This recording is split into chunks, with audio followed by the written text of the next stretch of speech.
Andhra Pradesh and తెలంగాణలో నివసించే ప్రజలు ఒక్కసారి దేవుడికి దండం పెట్టుకోండి. ఎందుకంటే ఇప్పుడు మీరు నివసిస్తున్న ప్లేస్ లో స్వచ్ఛమైన గాలిని పీల్చుకోగలుగుతున్నారు గనుక, ఆరోగ్యకరంగా ఉండగలుగుతున్నారు గనుక. పాపం ఢిల్లీ ప్రజలకి ఆ ఛాన్స్ లేదు. వారు దట్టమైన పొగలో నివసిస్తున్నారు. ఢిల్లీలో ప్రస్తుతం AQI 500 వరకు ఉంది. AQI అంటే ఎయిర్ క్వాలిటీ ఇండెక్స్. గాలిలో ఉండే స్వచ్ఛదనాన్ని AQI తో కొలుస్తారు. గాలిలో పొల్యూషన్ తక్కువ ఉంటే AQI తక్కువ ఉంటుంది. ఒకవేళ పొల్యూషన్ ఎక్కువ ఉంటే AQI ఎక్కువ ఉంటుంది. ప్రస్తుతం ఢిల్లీలో గాలి పీల్చుకుంటే రోజుకి 10 సిగరెట్లు కాల్చిన దానితో సమానం. అంటే ప్రస్తుతం ఢిల్లీలో అందరూ 10 సిగరెట్లు తాగుతున్నారని అర్థం.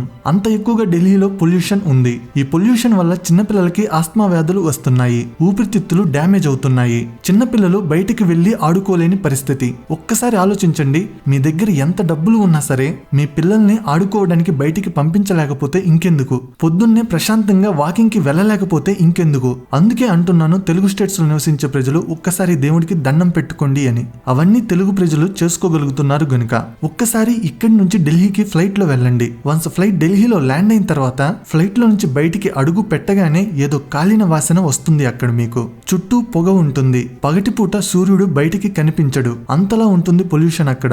ఒకసారి AQI మీటర్ ని చూసుకుంటే 0 to 50 ఉంటే గుడ్ ఎయిర్ అని అర్థం, అంటే మంచి గాలి అని అర్థం. 51 to 100 ఉంటే మోడరేట్ ఎయిర్ అని అర్థం. 101 to 150 ఉంటే ఆరోగ్య సమస్యలు ఉన్న వాళ్ళకి, ముసలి వాళ్ళకి ప్రమాదకరమని. 151 to 200 ఉంటే అన్హెల్దీ ఎయిర్ అని. 201 to 300 ఉంటే వెరీ అన్హెల్దీ అని. 301 కి మించి ఉంటే చాలా ప్రమాదకరం అని అర్థం. అలాంటిది ఢిల్లీలో 500 ఉంది. పోయిన సంవత్సరం అయితే ఢిల్లీలో AQI 1000 వరకు ఉండింది. ఒక్కసారి హైదరాబాద్ AQI గాని చూసుకుంటే 100 లోపే ఉంటుంది. కొన్ని చోట్ల అయితే 50 కన్నా తక్కువే ఉంటుంది. సోమాజిగూడలో 62 ఉంది. కోకాపేటలో 39 ఉంది. ఒక్కసారి ఈ మ్యాప్ ని చూడండి, ఢిల్లీ మీద ఎంతగా డార్క్ బ్లూ కలర్ ఉందనేది. మిగతా చోట్ల రెడ్ గా ఉంది. డార్క్ బ్లూ కలర్ ఉన్న చోట ఎక్కువ పొల్యూషన్ ఉందని అర్థం. రెడ్ గా ఉన్న చోట కొంచెమే పొల్యూషన్ ఉందని అర్థం. గ్రీన్ గా ఉన్న చోట స్వచ్ఛమైన గాలి ఉంది అని అర్థం. ఇండియాలో గోవా ఉన్న చోట గ్రీన్ కలర్ లో ఉంది. ఈవెన్ పాకిస్తాన్ లో కూడా పొల్యూషన్ ఎక్కువగా ఉంది. లాహోర్ సిటీలో పొల్యూషన్ ఎక్కువగా ఉంటుంది. ఒక్కసారి వరల్డ్ మ్యాప్ చూద్దాము. చైనాలో చాలా వరకు గ్రీనే ఉంది. మిగతా ప్రపంచ దేశాల్లో కూడా చాలా వరకు గ్రీన్ గానే ఉంది.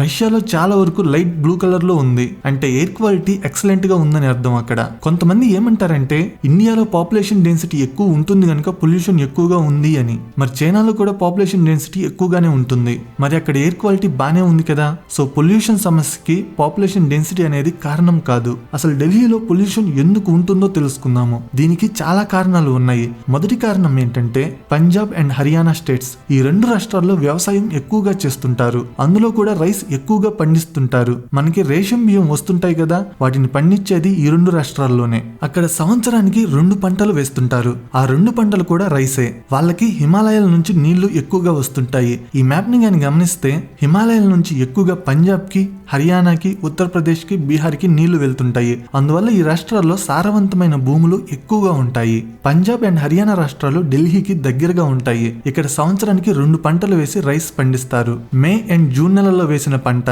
సెప్టెంబర్ అండ్ అక్టోబర్ నెలల్లో కోతకి వస్తుంది. దాని తర్వాత మళ్ళీ వెంటనే డిసెంబర్, జనవరి నెలల్లో పంట వేయాల్సి ఉంటుంది. సో మధ్యలో కేవలం 3 నుంచి 4 వారాల గ్యాప్ మాత్రమే ఉంటుంది. ఆ గ్యాప్ లోనే రైస్ పండించిన తర్వాత మిగిలి ఉన్న గడ్డిని పొలాల నుంచి తొలగించాల్సి ఉంటుంది. తక్కువ టైంలో గడ్డిని తొలగించాలి కనుక ఇక వేరే ఆప్షన్ లేక రైతులు దాన్ని కాల్చేస్తారు. మన దగ్గర అయితే అలా మిగిలిపోయిన గడ్డిని ఆవులకి ఉపయోగిస్తారు. కానీ అక్కడ ఆవులకి సరిపోగా ఇంకా చాలా గడ్డి మిగిలి ఉంటుంది. మన తెలుగు రాష్ట్రాల్లో అయితే వివిధ రకాల పంటలు వేస్తుంటారు. అందువల్ల రైస్ తక్కువగా పండిస్తారు. కానీ పంజాబ్ అండ్ హర్యానాలో అలా కాదు. అక్కడ రైస్ ని మరీ ఎక్కువగా పండిస్తారు. పంజాబ్ లో ఉన్న ప్రతి జిల్లాలో రైస్ ని పండిస్తారు. రైస్ ని పండించిన తర్వాత మిగిలిన గడ్డిని వాళ్ళు పొలంలోనే కాల్చేస్తారు. అలా కాల్చడం వల్ల పొగ ఎక్కువగా వస్తుంది.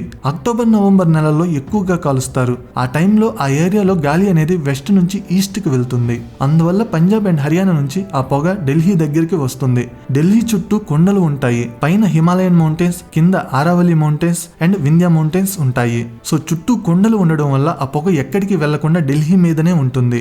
గాలి స్పీడ్ కూడా చాలా తక్కువగానే ఉంటుంది. ఎంత తక్కువగా అంటే జస్ట్ 5 km/h. అది కాకుండా ఉత్తరప్రదేశ్ మరియు బీహార్ తో పోలిస్తే ఢిల్లీ ఏరియా కొంచెం ఎత్తులో ఉంటుంది. అందువల్ల గాలి ఎక్కడికి పోకుండా ఢిల్లీ పైన కాన్సన్ట్రేట్ అయి ఉంటుంది. సో ఢిల్లీ పొల్యూషన్ కి ఢిల్లీ జియోగ్రఫీ అనేది ఒక పెద్ద కారణం. ఢిల్లీ పొల్యూషన్ కి ఇంకొక కారణం ఏంటంటే వెహికల్స్. ఢిల్లీలో దాదాపు 3,30,00,000 వెహికల్స్ ఉన్నాయి. ఒక్కసారి హైదరాబాద్ తో కంపేర్ చేస్తే హైదరాబాద్ లో 93 లక్షల వెహికల్స్ ఉన్నాయి. అంటే హైదరాబాద్ తో పోలిస్తే ఢిల్లీలో 3 రెట్లు ఎక్కువ వెహికల్స్ ఉన్నాయి. అన్ని వెహికల్స్ ఉండడం వల్ల ఢిల్లీలో పొల్యూషన్ ఎక్కువగా ఉంటుంది. అప్పట్లో ఢిల్లీలో ఆడ్ ఈవెన్ రూల్ కూడా పెట్టారు వెహికల్స్ నుంచి వచ్చే పొల్యూషన్ తగ్గించడానికి. వెహికల్స్ కి నెంబర్ ప్లేట్స్ ఉంటాయి కదా, ఆ నెంబర్ ప్లేట్ లో లాస్ట్ నెంబర్ 13579 నెంబర్స్ గాని ఉంటే ఆ వెహికల్స్ ఆడ్ నెంబర్ తేదీల్లో రోడ్ల మీదకి రావచ్చు అని. నెంబర్ ప్లేట్ లో లాస్ట్ నెంబర్ 0 గానీ 2 గానీ 4 గానీ 6 గానీ 8 గానీ నెంబర్స్ ఉంటే ఆ వెహికల్స్ ఈవెన్ నెంబర్ తేదీల్లో రోడ్ల మీదకి రావచ్చు అని రూల్ పెట్టారు. ఈ రూల్ వల్ల ట్రాఫిక్ తగ్గుతుందని, పొల్యూషన్ తగ్గుతుందని అనుకున్నారు. కానీ ఆ రూల్ వల్ల ఏం యూజ్ లేకుండా పోయింది. పొల్యూషన్ అసలు తగ్గలేదు. రీసెంట్ గా కూడా ఒక రూల్ ని తీసుకొచ్చారు. 10 సంవత్సరాల కన్నా పాత డీజిల్ వెహికల్స్ కి ఫ్యూల్ పంప్స్ లో డీజిల్ కొట్టొద్దు అని. ప్రజల నుంచి బాగా వ్యతిరేకత రావడం వల్ల ఆ రూల్ ని రిమూవ్ చేశారు. వెహికల్స్ ని బ్యాన్ చేయడం ద్వారానో లేక వెహికల్స్ ని అసలు రోడ్ల మీదకి రాకుండా చేయడం ద్వారానో పొల్యూషన్ తగ్గదు. ఈ పాలిటిషియన్స్ అనే వాళ్ళు ఎప్పుడు కూడా పనికిరాని సొల్యూషన్స్ ని, టెంపరీ సొల్యూషన్స్ ని తీసుకువస్తారు. ఆ టెంపరీ సొల్యూషన్ అనేది ప్రజల్ని ఇబ్బంది పెట్టినా సరే వాళ్ళు మారరు. కొంచెం టైం పట్టినా సరే పర్మనెంట్ సొల్యూషన్స్ తీసుకురావాలి. అసలు ఢిల్లీ పొల్యూషన్ ని తగ్గించాలంటే ఏం చేయాలో తెలుసుకుందాము. ఢిల్లీ పొల్యూషన్ మెయిన్ గా పంజాబ్ అండ్ హర్యానా రాష్ట్రాల్లో గడ్డిని కాల్చడం వల్ల కలుగుతుంది కనుక ఆ గడ్డిని కాల్చకుండా చర్యలు తీసుకోవాలి. రైతులు గడ్డిని కాల్చకుండా ఉండాలంటే వేస్ట్ టు వెల్త్ మెథడ్స్ ని కనిపెట్టాలి. అంటే గడ్డిని ఏదో ఒక ప్రొడక్ట్ కింద కన్వర్ట్ చేసే మిషన్స్ ని కనిపెట్టాలి. అందుకు గవర్నమెంట్ ప్రొడక్ట్స్ ని తయారు చేసే స్టార్టప్స్ కి సహకారం అందించాలి. కంపెనీలకి గవర్నమెంట్ డబ్బులు ఇచ్చి రీసెర్చ్ అండ్ డెవలప్మెంట్ చేయించాలి. అప్పుడు గడ్డి నుంచి కొన్ని మంచి ప్రొడక్ట్స్ ని తయారు చేయవచ్చు. ఫర్ ఎగ్జాంపుల్ గడ్డిని బయోగ్యాస్ కింద కన్వర్ట్ చేయవచ్చు. ఆవులకి దానాలాగా తయారు చేయవచ్చు. పేపర్ ఇండస్ట్రీస్ కి సప్లై చేయవచ్చు. రీసెర్చ్ అండ్ డెవలప్మెంట్ చేస్తే ఇంకా చాలా ప్రొడక్ట్స్ ని తయారు చేయవచ్చు. అగ్రో కంపెనీస్ కి గవర్నమెంట్ కొంచెం డబ్బులు ఇచ్చి ఎంకరేజ్ చేయాలి. అప్పుడు వాళ్ళే ప్రొడక్ట్స్ ని కనిపెడతారు. దానివల్ల రైతుల ఇన్కమ్ కూడా పెరుగుతుంది. గడ్డిని కాల్చడం తగ్గుతుంది. ఢిల్లీలో మెట్రోని ఇంకా ఎక్స్పాండ్ చేయాలి. ఆల్రెడీ ఇండియాలో ఎక్కువ మెట్రో లెంగ్త్ ఉన్న సిటీ ఢిల్లీ. ఢిల్లీలో దాదాపు 394 కిలోమీటర్ల మెట్రో ఉంది. సెకండ్ లార్జెస్ట్ మెట్రో బెంగళూరులో ఉంది. అది కూడా కేవలం 96 కిలోమీటర్లు. అంటే ఢిల్లీలో 4 రెట్లు ఎక్కువ మెట్రో లెంగ్త్ ఉంది. కానీ ఇంకా మెట్రోని ఎక్స్పాండ్ చేయాలి. అన్ని ఏరియాస్ కి మెట్రో సర్వీసెస్ ని ప్రొవైడ్ చేయాలి. అప్పుడు కార్స్ యూసేజ్ తగ్గుతుంది. అసలు ఢిల్లీలో తిరిగే అన్ని బస్సెస్ ని ఎలక్ట్రిక్ బస్సెస్ కింద కన్వర్ట్ చేయాలి. ఎలక్ట్రిక్ బస్ సర్వీస్ ని అన్ని ఏరియాస్ కి ప్రొవైడ్ చేయాలి. ఎలక్ట్రిక్ బస్సెస్ వల్ల కాలుష్యం చాలా వరకు తగ్గుతుంది. బిల్డింగ్ కన్స్ట్రక్షన్స్ జరిగే చోట డస్ట్ బయటికి రాకుండా తగిన చర్యలు తీసుకోవాలి. ఇండియాలో ఎక్కడైనా కన్స్ట్రక్షన్ జరుగుతుంటే ఆ సైట్ చుట్టూ బూడిదలాగా డస్ట్ పడి ఉంటుంది. రూల్స్ ప్రకారం అయితే అలా డస్ట్ బయటికి రాకూడదు. కానీ ఇండియాలో మనల్ని ఎవడేం చేస్తాడనే ఒక యాటిట్యూడ్ తో ఉంటారు గనుక బిల్డర్స్ ఎలాంటి జాగ్రత్తలు తీసుకోకుండా కన్స్ట్రక్షన్స్ చేస్తుంటారు. అదే ఫారిన్ కంట్రీస్ లో అయితే ఎక్కడైనా కన్స్ట్రక్షన్ జరుగుతుంది అంటే కొంచెం డస్ట్ కూడా బయటికి రాదు. చుట్టూ ఒక క్లాత్ వేస్తారు. ఎప్పటికప్పుడు సైట్ ని వాటర్ తో స్ప్రింకిల్ చేస్తుంటారు. దానివల్ల డస్ట్ పైకి లేవకుండా ఉంటుంది. ఈవెన్ టిప్పర్స్ కూడా లోడ్ వేసుకుని వెళ్లేటప్పుడు పైన ఖచ్చితంగా క్లాత్ వేసుకుని వెళ్ళాలి. లేకపోతే ఫైన్స్ హెవీగా ఉంటాయి. కానీ ఇండియాలో అలాంటి రూల్స్ ఎవరు ఫాలో అవ్వరు. ఇంప్లిమెంట్ చేసే వాళ్ళు కూడా లేరు. ఇండియాలో ఆరోగ్యానికి, ప్రాణాలకి పెద్దగా వాల్యూ ఉండదు. పేదవారి ప్రాణాలకి అయితే అసలు వాల్యూ ఉండదు. ఇండియాలో ప్రమాదం జరిగిన తర్వాత జాగ్రత్తలు తీసుకుంటారు. అసలు ప్రమాదాలు జరగకుండా ఉండాలి అంటే ఏం చేయాలో ఆలోచించరు. ఢిల్లీ పొల్యూషన్ విషయంలో కూడా అంతే.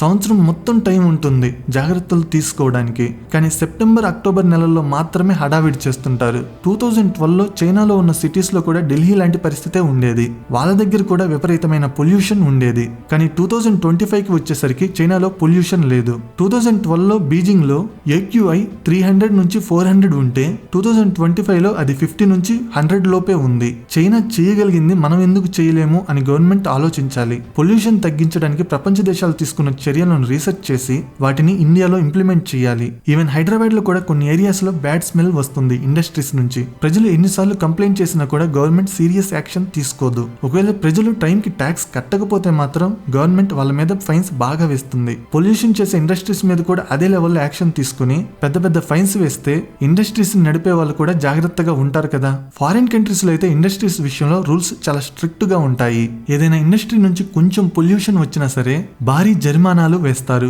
అందుకే ఫారిన్ కంట్రీస్ వాళ్ళు జస్ట్ ప్రొడక్ట్స్ ని డిజైన్ చేసి మ్యానుఫ్యాక్చరింగ్ కోసం ఇండియాకి వస్తారు. ఇక్కడైతే రూల్స్ పెద్దగా ఫాలో అవ్వాల్సిన అవసరం లేదు కదా. ఒకవేళ గవర్నమెంట్ ఏదైనా యాక్షన్ తీసుకుందాం అనుకున్నా సరే ఆ ఫ్యాక్టరీని నడిపేది ఏ పాలిటీషియనో అయి ఉంటాడు. అందువల్ల గవర్నమెంట్ కూడా యాక్షన్ తీసుకోదు. ఇండియాలో పరిస్థితి అలానే ఉంటుంది. ప్రజలు ఇంట్లో వరకు అయితే ఎయిర్ ప్యూరిఫైయర్స్ వాడుకొని బ్రతుకుతారు, కానీ బయటికి వెళ్లాలంటే ఏంటి పరిస్థితి? అందుకే గవర్నమెంట్ సీరియస్ యాక్షన్ తీసుకోవాలి. నేషనల్ క్యాపిటల్ అయిన ఢిల్లీలో పొల్యూషన్ ని తగ్గించాలి. పొల్యూషన్ తగ్గించడానికి గవర్నమెంట్ తీసుకునే యాక్షన్స్ అనేవి ప్రపంచానికి ఒక కేస్ స్టడీగా మారాలి. అప్పుడే ప్రజలు ఆరోగ్యంగా ఉంటారు, టైంకి ట్యాక్సులు కడతారు. లేకపోతే ప్రజలు హాస్పిటల్స్ చుట్టూ తిరుగుతూ టైం వేస్ట్ చేసుకుంటూ డబ్బులు వేస్ట్ చేసుకుంటూ ఉండాల్సి వస్తుంది. దానివల్ల గవర్నమెంట్ కే నష్టం. ఇండియాలో యంగ్ ఏజ్ పాపులేషన్ ఎక్కువగా ఉంది, అంటే ఇండియాకి ఫ్యూచర్ లో మంచి పొటెన్షియల్ ఉంది. దానివల్ల స్టాక్ మార్కెట్ ఇంకా బాగా పెరగబోతుంది. స్టాక్ మార్కెట్ లో ఇన్వెస్ట్ చేయాలంటే జస్ట్ 100 రూపాయలు ఉన్నా చాలు ఇన్వెస్ట్ చేయవచ్చు. అందుకు ఒక డిమాట్ అకౌంట్ కావాలి. నేను కింద డిస్క్రిప్షన్ లో ఇచ్చిన లింక్ తో అయితే మీరు ఫ్రీగా Angel one demat account open చేసుకోవచ్చు. ₹1 కూడా చెల్లించాల్సిన అవసరం లేదు. Just Aadhaar card, pan card, bank account ఉంటే చాలు అకౌంట్ ఓపెన్ అవుతుంది. ఇక మెయిన్ టాపిక్ లోకి వెళ్తే, నా ఎక్స్ప్లెనేషన్ నచ్చితే వీడియోని లైక్ చేసి షేర్ చేయండి. ఇలాంటి ఇంట్రెస్టింగ్ వీడియోస్ కోసం ఛానల్ ని సబ్స్క్రైబ్ చేయండి. వీడియో పెట్టగానే నోటిఫికేషన్ రావాలంటే సబ్స్క్రైబ్ చేయగానే పక్కనే ఒక బెల్ ఐకాన్ కనబడుతుంది, దాని మీద క్లిక్ చేయండి. Thank you.